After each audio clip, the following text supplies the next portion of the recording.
If you've been waiting for a real camera upgrade, not just bigger numbers, this might be the one that answers your questions. Samsung's next flagship is already generating serious buzz, and this time it's not about design or performance. All eyes are on one thing, the camera, and what's coming could feel surprisingly familiar. The Galaxy S27 Ultra is rumored to bring meaningful changes, but the most intriguing one isn't entirely new. In fact, it's a feature Samsung introduced years ago. Now, leaks suggest it's making a comeback, and it could completely reshape how smartphone photography feels in daily use. Reports point to the return of a variable aperture system on the S27 Ultra. Unlike fixed smartphone lenses, this mechanism physically adjusts how much light enters the sensor. That means the camera can adapt to different lighting conditions in a way software alone simply can't. In practical terms, it switches between a wider aperture for low-light shots and a narrower one for bright scenes. Samsung first introduced this back in 2018 with the Galaxy S9. At the time, it stood out because almost every other phone relied on fixed apertures. After a few generations, Samsung phased it out and leaned heavily into software processing. Now, it appears the company is ready to revisit the idea, this time with more advanced hardware backing it up. And that's where things start to get interesting.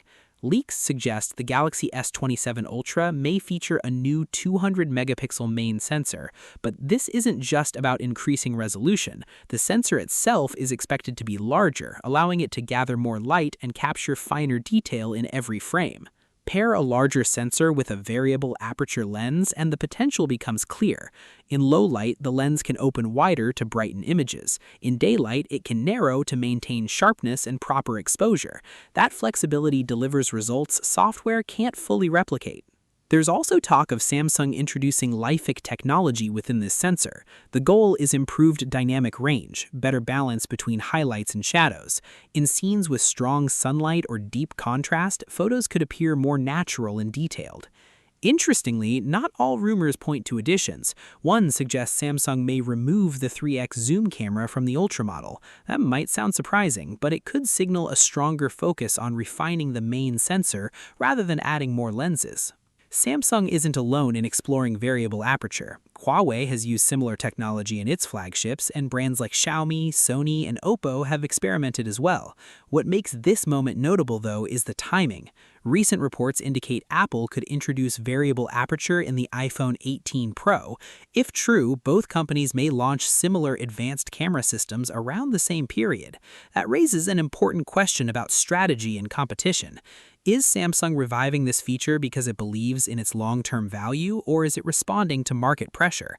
In recent years, design and feature shifts between major brands have often arrived in close succession, making the competition hard to ignore.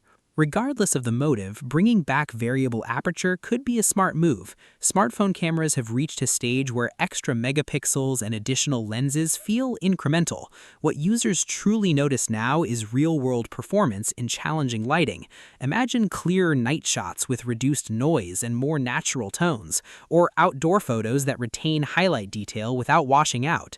If Samsung successfully combines a large 200-megapixel sensor, advanced processing, and variable aperture, the S27 Ultra could redefine expectations. These are still early leaks, and details may change before launch, but the direction looks promising. Sometimes progress isn't about inventing something entirely new. It's about refining a strong idea with modern technology, and this time the camera is clearly at the center of Samsung's next big move.